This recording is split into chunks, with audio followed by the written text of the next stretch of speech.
Muy bien, buenas tardes para todos, esperamos que hayan tenido un buen almuerzo. Ya damos comienzo a esta primera conferencia de la tarde, que estará a cargo de Victoria Álvarez de la Universidad OD, a quien ya mismo le damos la palabra. Hola, buenas tardes.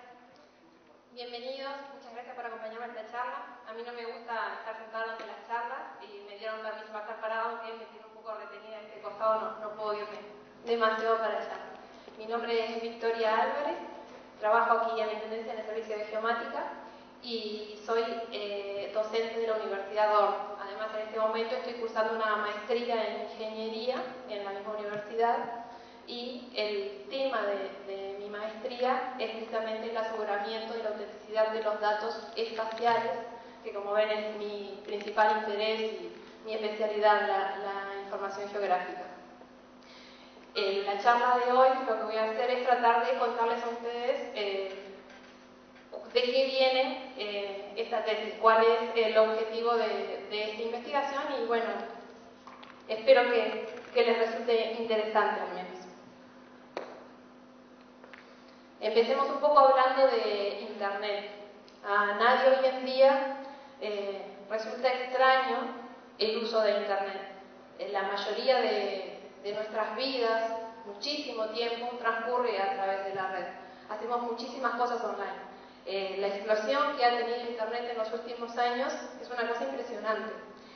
Algunos de los números que se manejan ahí están extraídos de la página de estadísticas mundial de Internet, internetworldstats.com, y vean lo que dicen: 2.000 millones de usuarios de Internet se calcula que tenemos al día de hoy en la red.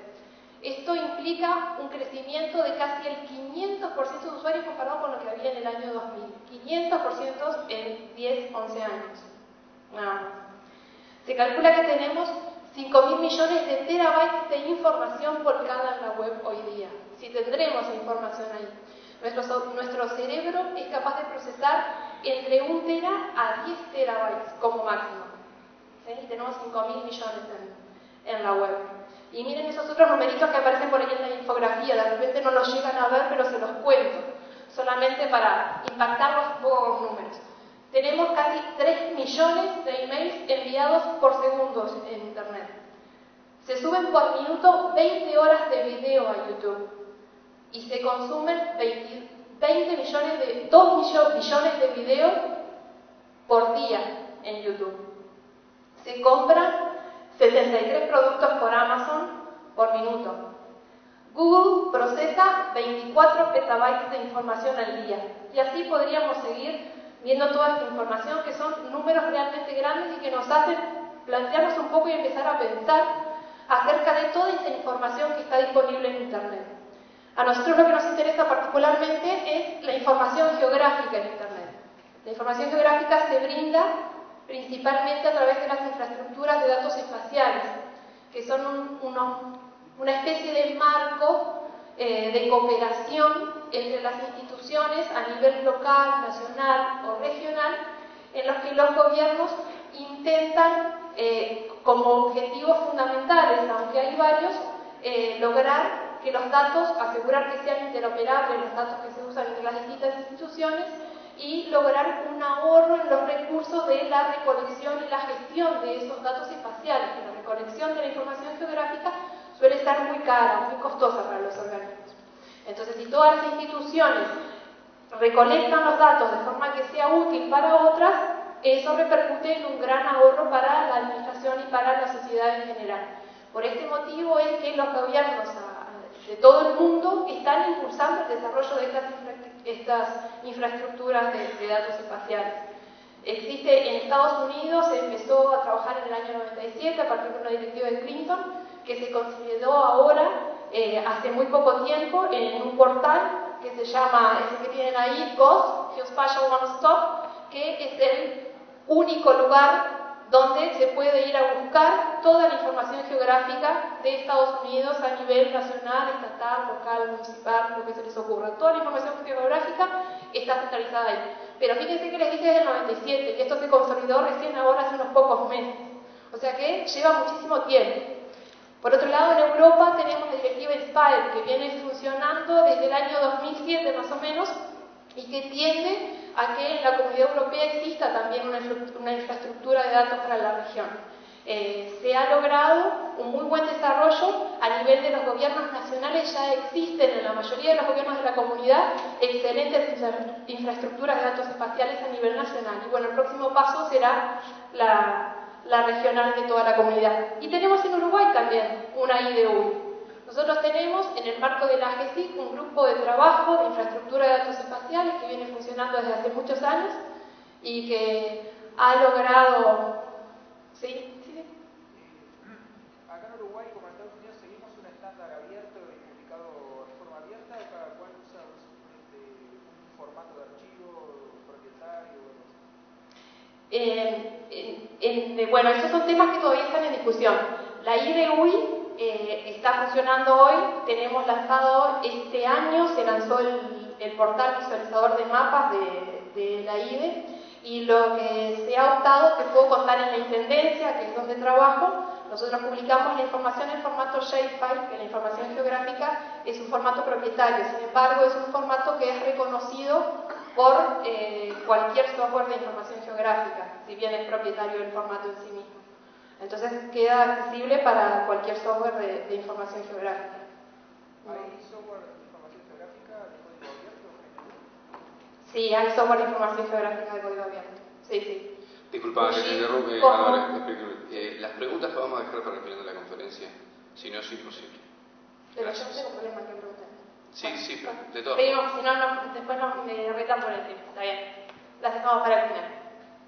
Bueno, entonces les comentaba que tenemos también nuestro propio proyecto de IDE que está empezando a funcionar y que funciona en el marco de la AGESIC. Si les interesa verlo, pueden entrar a la página de AGESIC y ingresar después al portal de la IDE. Pero toda esta información que tenemos disponible en Internet, ¿qué validez administrativa tiene? ¿Cuál es el amparo legal que tienen los usuarios que utilizan esta información y que después pueden no obtener los resultados que quieren? La respuesta es que no hay amparo legal para los usuarios y la información no tiene validez administrativa ninguna, porque todavía no tenemos los mecanismos adecuados que permitan asegurarlo, y un poco de eso es que estamos tratando. Fíjense que se pueden ocasionar accidentes a través de información geográfica que no esté bien actualizada o exacta.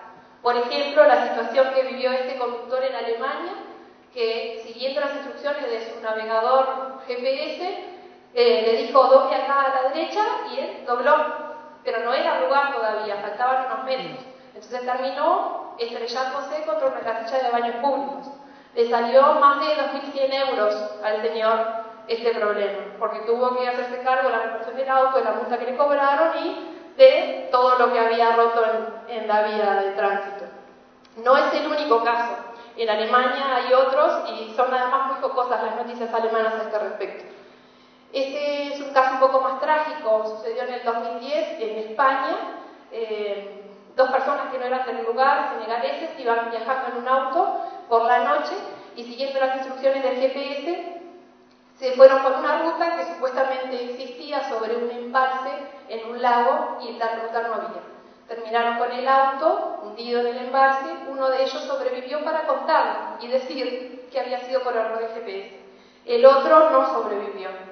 Si no hubiera sobrevivido esta persona, jamás nos hubiéramos enterado del problema. Hubiéramos pensado que un simple accidente de alguien que terminó con su auto en el lago y nada más. Este conductor de un ómnibus de pasajeros en Estados Unidos, en Seattle, que se justificó ante la policía, estrelló el ómnibus pasando por un puente que era demasiado bajo. Y la justificación de la policía era, pero yo seguía las instrucciones de mi GPS, no me puede culpar de nada. Yo estaba haciendo lo que me decía el GPS y no me advirtió que no pasaba el ómnibus por debajo del puente y en el puente no había ninguna señalización. ¿Qué culpa tengo? Y puede incluso crear conflictos diplomáticos, que son temas aún más importantes. Por ejemplo, el que se vivió en la guerra de Kosovo en el año 99, la OTAN bombardeó la embajada china porque tenían mal los planos. utilizó, después se disculpó. Fue un conflicto bastante importante y China retiró su embajador de Estados Unidos en ese momento. Estuvieron prácticamente 10 años con las relaciones cortadas debido a este incidente. La OTAN se disculpó diciendo que los mapas que había utilizado habían sido proporcionados por la CIA, que eran del año 92, que estaban desactualizados y la información estaba desfasada. Esa fue por lo menos la excusa que dieron. Que está más cerca de nosotros en el tiempo y en el espacio, el conflicto entre Nicaragua y Costa Rica por la frontera. Este sucedió en el año 2010, a fines del 2010, tropas nicaragüenses invaden zona, territorio nacional de Costa Rica. Cuando los costarricenses lo advierten, enseguida hacen el reclamo internacional que corresponde, y los nicaragüenses dicen, no, ¿cómo vamos a estar invadiendo si este territorio es nuestro? Lo dice Google Maps, ahí está la información. Y efectivamente, Google Maps estaba mal, ¿sí? Y enseguida la gente de Google Maps salió a corregirlo y a decir que sí, que bueno, que estaba mal, pero que de ninguna manera, como es obvio, a nadie se le ocurre pensar que uno puede guiarse los mapas de Google Maps para hacer una intervención militar, ¿no? Es lo que sucede. Y esto estuvo en la Corte Internacional y fueron varios meses de disputas y se terminó el conflicto recién en 2011, febrero, marzo de 2011, por ahí. Bueno, entonces, como ven, estas cosas suceden. Por eso es que nosotros pensamos que es imprescindible asegurar la integridad y la autenticidad de la información que se brinda. En nuestro caso específico, la información espacial, los datos geográficos, pero en general de cualquier información que se brinde en Internet, es necesario para que tenga validez jurídico-administrativa para lograr un gobierno electrónico sustentable, al que aspiran todos los gobiernos de hoy en día. Entonces, vamos a pensar un poquitito ahora en estas propiedades de la información que estamos pidiendo. Integridad y autenticidad. Suelen utilizarse como sinónimos, sin embargo no lo son. Hay diferencia en su significado. Integridad se refiere a validar que el dato es correcto y completo. Correcto quiere decir que representa con exactitud lo que quiere reflejar, la entidad que refleja. Y completo, que tiene toda la información necesaria para ello, ¿no? Sin embargo, un dato podría ser íntegro, pero no auténtico.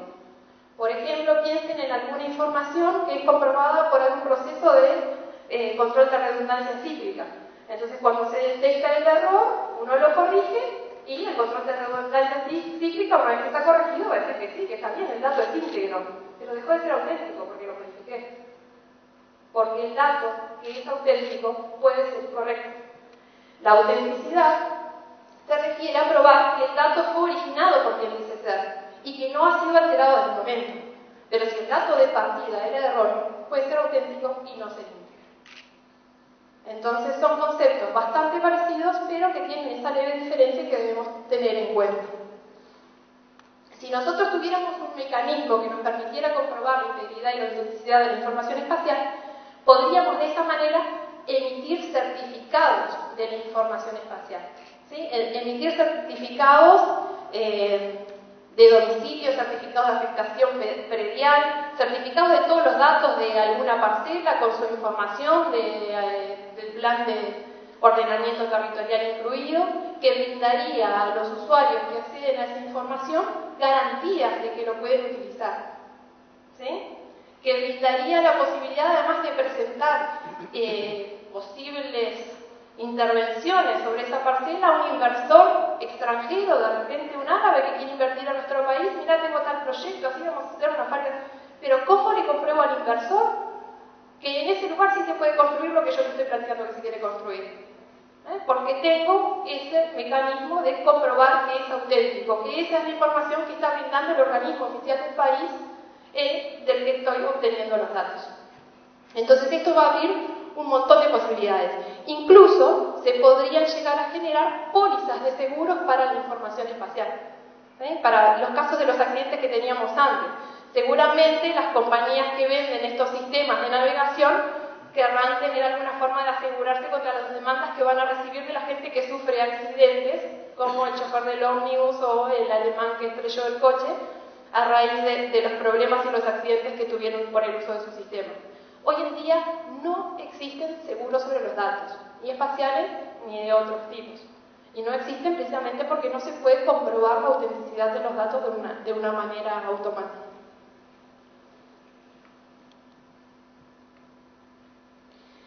Entonces, veamos un poquitito cuáles son las tecnologías involucradas en esto. Las que se usan hoy en día son la firma digital y la marca de agua para probar integridad y autenticidad de los datos. La firma digital se basa en la criptografía y se basa específicamente en la criptografía asimétrica, en la que se usa un par de claves, una pública y una privada. Son claves que son matemáticamente dependientes entre sí, pero que a partir de una no se puede generar la otra. Por lo menos no en los tiempos computacionales que manejamos hoy día. No es que sea imposible, sino que no lo podríamos hacer durante nuestras vidas, digamos. ¿Sí? La firma digital consiste en aplicar una función de hash, que es una función que tiene unas propiedades particulares, porque dado para cualquier tamaño de archivo, digamos, que reciba, la función de hash siempre va a tener un dato del mismo largo, que es un dato además que es pequeño, o sea que puede transmitirse después con la información sin agrandar demasiado el volumen, por lo cual es manejable, queda bien. Pero además, ese dato que obtiene la función de hash es casi único, ¿sí? Es muy difícil lograr que dos archivos distintos produzcan el mismo resultado para un hash. Es imposible, pero casi, ¿sí? Y además tiene otra particularidad, que es a partir del resultado de ese hash, de ninguna forma se puede llegar a deducir cuál fue el archivo original, ¿sí? Entonces es algo que queda ahí encriptado, escondido. Se aplica el hash al mensaje original, al dato, y se obtiene ese resultado, que luego es firmado por la clave privada del usuario que quiere enviar el mensaje. Esa clave privada solo la conoce el usuario que lo envía. Pero ese mensaje, encriptado con esa clave privada, es posible de ser desencriptado con la clave pública de ese mismo usuario, que todos lo conocen, porque la clave pública es el dominio público de todos. Mi clave privada la conozco solo yo, y soy la única que puedo firmar con mi clave. Pero todos ustedes conocen mi clave pública y pueden con ella desencriptar lo que yo les envío. Entonces, de esa forma, cuando ustedes reciben un mensaje que está firmado con mi clave privada, tienen la certeza absoluta de que lo hice yo el mensaje y que no fue otra persona. ¿Sí? De esa forma aseguran la autenticidad. También, a través de la firma digital, pueden asegurar la integridad de la información. ¿Cómo? Ustedes tienen el texto original y una vez desencriptado tienen el hash, que lo pueden acceder. Si aplican el mismo hash a los datos que recibieron, ¿qué resultado tienen que obtener? El mismo valor. Si no obtienen el mismo valor, es porque el texto fue modificado en el camino. ¿Ah? Eso es la firma digital, entonces. El hash con la firma encriptado con la clave privada del usuario. Y eso garantiza integridad y autenticidad, no confidencialidad. Eso es otra cosa, y para que se garantice la confidencialidad, entonces el texto original también tendría que ir cifrado. Que no es el caso de lo que queremos. Porque yo quiero brindar la información, que la puedan descargar, que puedan descargar el dato de la parcela, pero que lo puedan usar también. Si yo doy el dato de la parcela cifrado, no lo van a poder utilizar, porque está encriptado. ¿Sí? En este caso, lo único que queríamos era introducir la firma para asegurar integridad y autenticidad. Este esquema de clave de la firma digital es susceptible o vulnerable al ataque de trust management, de confianza, el ataque de hombre en el medio, que es cuando alguien se interpone entre dos personas que se están comunicando y se hace pasar ante una como si fuera la otra. Entonces, si Bob y Alice se están mandando mensajes, el que se pone en el medio, ante Alice se hace pasar por Bob y ante Bob se hace pasar por Alice. Entonces, cuando Alice manda un mensaje a Bob, en realidad lo recibe el intermediario, lo lee, conoce lo que se está transmitiendo y se lo manda a Bob. Y Bob dice, recibí un mensaje de Alice. ¿Sí?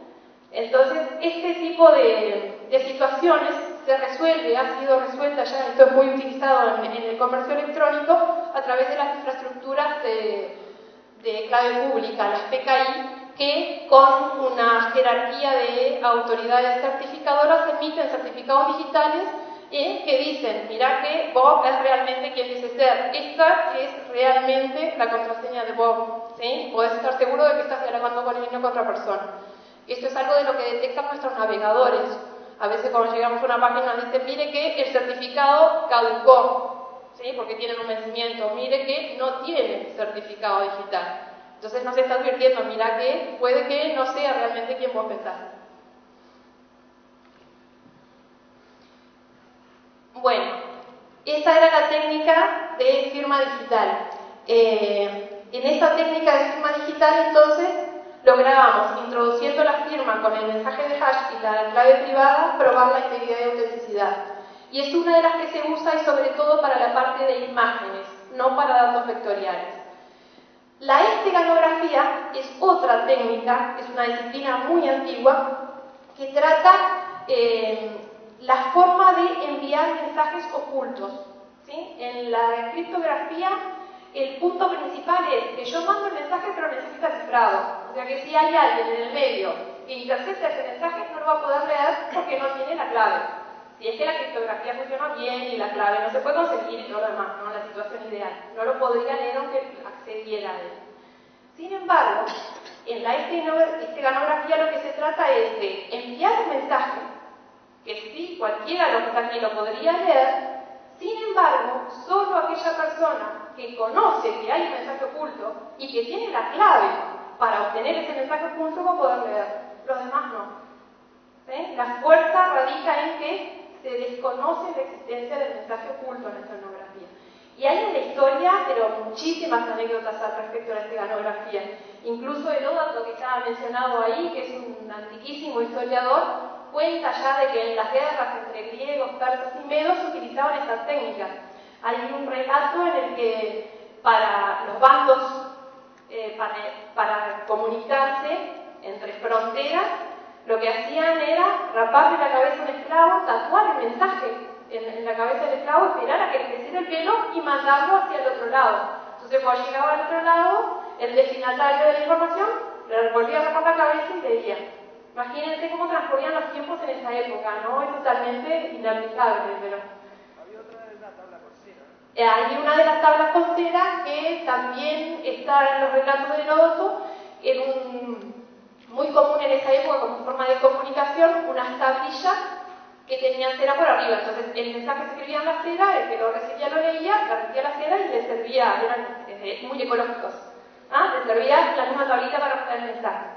Bueno, una vez se utilizó el sacar la cera de la tablita, grabar el mensaje en la tablita y volver a recubrirlo con cera y mandar por encima un mensaje aparentemente inofensivo, pero que en realidad tenía información acerca de la rebelión.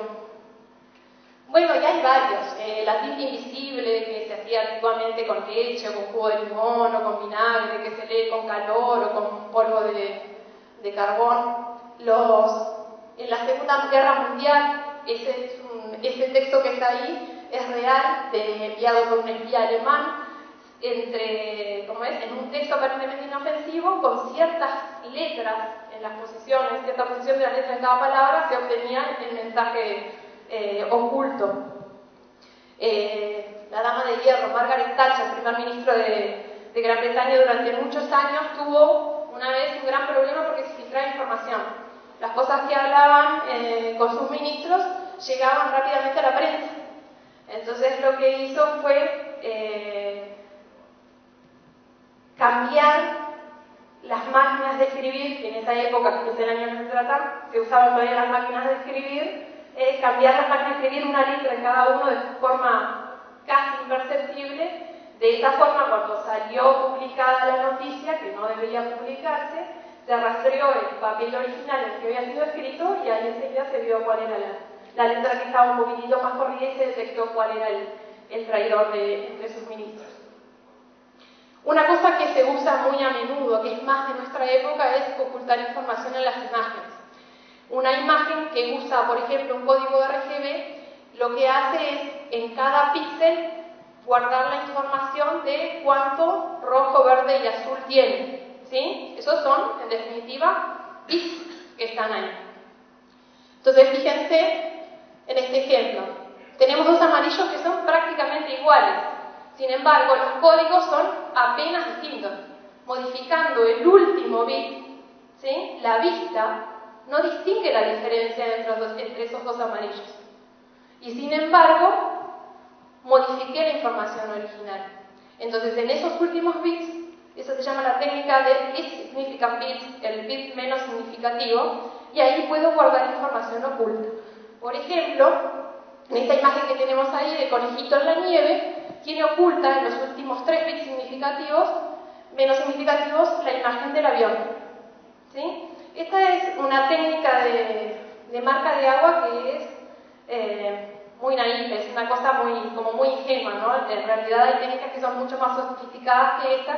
Esta es simplemente para explicar y contar un poco cómo se podría llegar a hacer. Pero esta técnica en realidad no resiste la mínima cantidad de ataques ni nada por el estilo. Las aplicaciones de las marcas de agua son muchas. A nosotros la que nos interesa particularmente es la de verificación de autenticidad, pero hay varias. Se utilizan para, envío de mensajes secretos, como contamos un poco antes, verificación de autoría, verificación de propiedad. En este caso lo que se hace es poner una marca oculta de quién fue el autor del dato, o poner una marca oculta de quién es el propietario del dato. Tiene la diferencia de que las mismas copias del producto para verificación de autoría van a tener siempre al mismo autor. ¿Sí? Varias copias del producto tienen la misma marca siempre identificando al autor. Pero cuando lo que quiero es verificar propiedad, el mismo producto, ¿sí? Las distintas copias van a tener cada una la marca del propietario. ¿Sí? La primera se llama watermarking y la segunda se llama fingerprinting, la de huella digital del propietario. También se puede utilizar para detecciones de copias no autorizadas, poniendo marca solamente cuando se hace la copia autorizada, pero cuando se hace una copia no autorizada la marca ya no va a estar presente y se va a detectar eso. Para monitoreo de anuncios, cuando se contratan anuncios de radio y televisión, es muy común introducirles marcas y después hay estaciones que leen automáticamente, recepcionan esos anuncios y detectan la marca y pueden fácilmente saber medir cuántas veces se transmitió, en qué horario, durante cuánto tiempo, y todo lo demás, y así se controla los anuncios. Para insertar información, por ejemplo, metadatos en una imagen, poner, por ejemplo, no sé, cuál es la escala de la imagen, se puede colocar como marca de agua y eso ser leído por el software de GIS y mostrar al momento que se despliega el archivo en pantalla. Y también para control de uso. Un intento fallido de control de uso de marcas de agua fue el de los DVDs. ¿Se acuerdan que cuando salían los DVDs tenían zonas?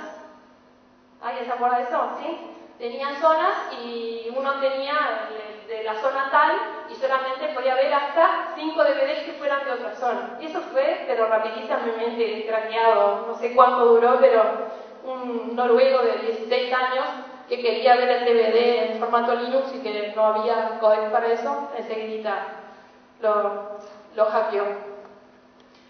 Bueno, dentro de todas estas aplicaciones, entonces a nosotros la que nos interesa principalmente es la de verificación de autenticidad.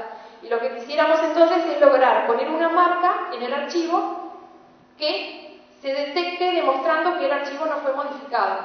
O sea que ante cualquier modificación que se haga al archivo, esa marca debería destruirse. Los ataques que podemos esperar a una solución de este tipo son ataques que quieran fraguar la marca, falsificarla, ¿sí? Modificar el archivo y después reconstruir la marca como si realmente hubiera estado. ¿Sí? Son un caso especial de ataques que son totalmente distintos a los de autoría, por ejemplo, que lo que van a querer es borrar la marca para que no se sepa quién es el autor. ¿Sí? En este caso lo que van a querer es poner la marca. Y aquí hay muchas cosas, porque yo digo muy a la pasada, sí, lo que quiero es que ante cualquier operación que se haga en el archivo, la marca se destruya, pero y eso no sé si es tan así, porque de repente hay situaciones que son permitidas para el archivo. De repente yo quiero que alguien que descarga un raster sí lo pueda comprimir, o sí lo pueda recortar, por ejemplo. Tiene no sé, el mapa de usos de suelo de todo Uruguay, pero solamente va a usar la zona de Tacuarembó. Podría recortar la zona de Tacuarembó y los datos que estamos viendo de Tacuarembó que está manejando siguen siendo los originales, siguen siendo los auténticos, no los modificó. Entonces, ese recorte de repente me podría interesar que sí fuera permitido. Entonces, ahí ya empiezan a jugar un montón de variables con las marcas de agua, ¿sí? Que las van haciendo mucho más complejas y terminan siendo mucho más complejos los algoritmos que necesitamos para crear. Las marcas de agua tienen muchas características que las diferencian. Pueden ser frágiles o robustas, dependiendo de qué tan resistentes sean a las manipulaciones que hacen, a las operaciones y a manipulaciones maliciosas que puedan hacer. Las robustas son las que resisten a todo, que son las que quiero cuando estoy, por ejemplo, haciendo una aplicación de verificación de autoría. No quiero que nadie me borre la marca por ningún concepto, quiero que sea robusta. Sin embargo, cuando estoy haciendo una aplicación en la que quiero probar autenticidad, como en este caso, me interesa que sea frágil, que si modifican el archivo, se altere, se rompa, deje de existir, demuestre de alguna forma que ya no es la marca original. Puede ser frágil o puede ser semifrágil, ¿no? Porque de todo esto hay variaciones, hay casos intermedios. Las marcas de aguas también pueden ser visibles o invisibles. En nuestro caso nos interesa que la marca sea invisible, que pase desapercibida y que no afecte para nada al uso del archivo que le va a dar el usuario, que no se vea una marca, que lo pueda utilizar como si la marca no existiera. Sin embargo, hay casos de uso de marca visible, como por ejemplo la de los billetes de banco. Otras propiedades que tienen por ahí, que no voy a entrar a detallar, están mencionadas, pero no vale. Bueno, la marca reversible es una muy especial, que de repente vale la pena mencionar. Es una marca, fíjense que cuando nosotros introducimos una marca de agua en un archivo, ¿qué pasa? En realidad estamos modificando el archivo, parece un contrasentido, ¿no? Pero lo estoy modificando, está dejando de ser auténtico cuando yo le estoy poniendo la marca porque estoy modificando los bits de ese archivo. La marca que es reversible contiene en sí mismo la información para volver el archivo al estado original. Entonces, con una marca de ese tipo yo podría lograr que el usuario que la va a usar la pueda quitar. Eso se puede utilizar, por ejemplo, para imágenes de alta sensibilidad o cosas por el estilo. ¿Cuál es el estado del arte de todo esto? En las investigaciones en cuanto a imágenes hay muchísimo camino andado, pero siempre hablando de imágenes genéricas, de cualquier tipo de imagen y no pensando específicamente en imágenes raster, en imágenes que en realidad son información geográfica. Entonces, hay mucha investigación, pero no es trasladable así nomás al caso de imágenes raster, sino que hay que hacer un análisis de cada una, porque lo que hablábamos hoy de las marcas que son semifrágiles, que es una característica que me puede resultar muy interesante tener, que sí tolere algunas operaciones, pero otras no. En el caso de, por ejemplo, las imágenes tradicionales, una cosa que toleran todas las marcas que son semifrágiles es, por ejemplo, la rotación, ¿sí? Y eso para la información geográfica es inaceptable. Entonces, si bien hay mucho camino andado, hace falta un análisis específico para los datos raster y ver cuáles son las que sí se pueden aplicar y cuáles no. Para los datos vectoriales, que es la otra forma de expresión que tenemos para la información geográfica, en la que se hace una abstracción de la información, se ponen puntos, líneas y polígonos, todos ellos tienen coordenadas y tienen atributos que representan la información que se guardan en formato shapefile o GML o KML o en bases de datos. Para ese tipo de información prácticamente no hay investigaciones hechas al respecto. Hay muy poco, lo poco que hay está enfocado desde el lado de comprobar autoría o de control contra la piratería de la información vectorial, pero no para la autenticidad. Para probar la autenticidad de la información vectorial solamente encontré estos dos autores, estos dos grupos de autores en realidad, que como verán son chinos, ¿sí? Y un trabajo es del año 2007 y el otro es del año 2010, y lo que proponen son unas técnicas en las que modifican, son distintas las dos técnicas, pero para resumir un poco, lo que hacen es mover un poquitito las coordenadas de los vértices dentro de los márgenes de tolerancia que permite el archivo, ¿no? Y claro, son marcas que no resisten a ningún ataque, ¿sí? Cualquier cosa que yo vaya a hacer, operaciones muy comunes con los actos vectoriales son la de simplificación e interpolación, es decir, simplificación, quitar vértices que hay de más en una línea que resultan redundantes, e interpolación, agregar nuevos vértices. Con cualquiera de esas operaciones que son básicas, ya liquidamos la marca, ¿sí? Y son operaciones que deberían ser aceptadas. Entonces, son muy iniciales estas dos investigaciones que encontré. No hay pruebas, ninguna prueba de resistencia a ataque sobre ninguna de las dos, y lo único que hay es un algoritmo que las describe y las hace nada más, ¿sí? Hay que mejorarlas muchísimo, pero bueno, es parte del camino, ¿no? Ya se empezó a andar en esta dirección. Existe en la Dirección General de Catastro de España una una posibilidad de verificar la autenticidad de los datos catastrales. En la oficina virtual de catastro, cuando uno baja un certificado catastral, ellos lo que hacen es generar un código, ¿sí? Y lo guardan en el mismo archivo que uno se baja. El código queda visible. Uno puede ver en el archivo cuando lo abre ese código. Y ellos se guardan en un servidor seguro una copia de ese archivo, de ese certificado que nosotros nos bajamos. Entonces hay una funcionalidad de un sistemita por el cual yo puedo ingresar, escribir el nombre del código y ver en pantalla el certificado que ellos se guardaron. Y comprobarlo, mirando, ¿no? Comparando con mis ojos, que el que estoy viendo, que yo descargué, es el mismo que ellos tienen. No se puede hacer en forma automática eso. El certificado tiene validez por un año, así que ellos por un año guardan esa copia del certificado. Pero bueno, es una implementación. ¿Ah? Existe, hoy existe una. Será un poco burda, si quieren decirlo así, pero existe. Está implementada y funciona.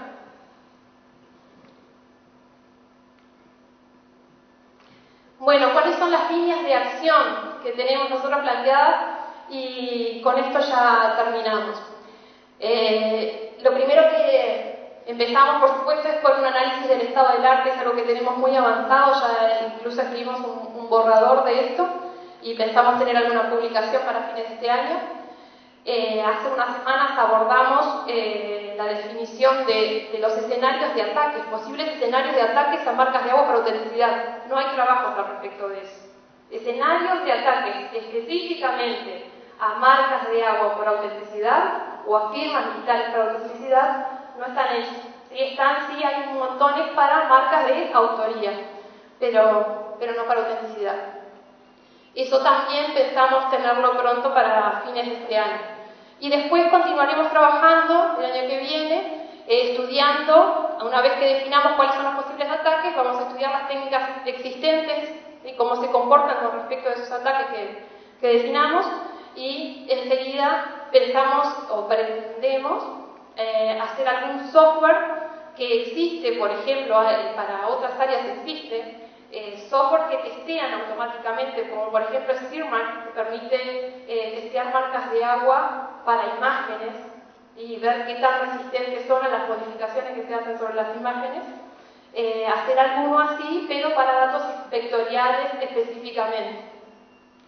También tenemos planteado hacer un desarrollo de un algoritmo parecido al que hicieron estos colegas chinos para la comprobación de autenticidad de datos vectoriales específicamente, y al final hacer también un análisis de los protocolos para insertar la marca, porque no solo alcanza con que la marca esté o no esté en los datos, sino que además hay que generar pruebas que permitan que un juez pueda irrefutablemente decir, pasó esto o pasó lo otro. Para generar esas pruebas se debe seguir cierto protocolo, y esos también deben ser analizados. ¿Sí? No existe todavía ningún protocolo para autenticidad. Así que bueno, en eso estamos. Esto es lo que nos proponemos hacer. Esperemos ya para el año que viene tener algún resultado. Y bueno, y eso fue todo. Muchísimas gracias. Ahora sí, gracias. Ahora sí, de cabeza abrimos un espacio. Tenemos tiempo para dos preguntas. Dos preguntas. ¿Alguien quiere hacer una pregunta? No estoy clara formalmente. ¿Nadie? ¿Una consulta, una duda? Bien, nuevamente. Bueno, muchísimas gracias. Y os invitamos dentro de 15 minutos para esta segunda conferencia de la tarde, que estará a cargo de la empresa BU.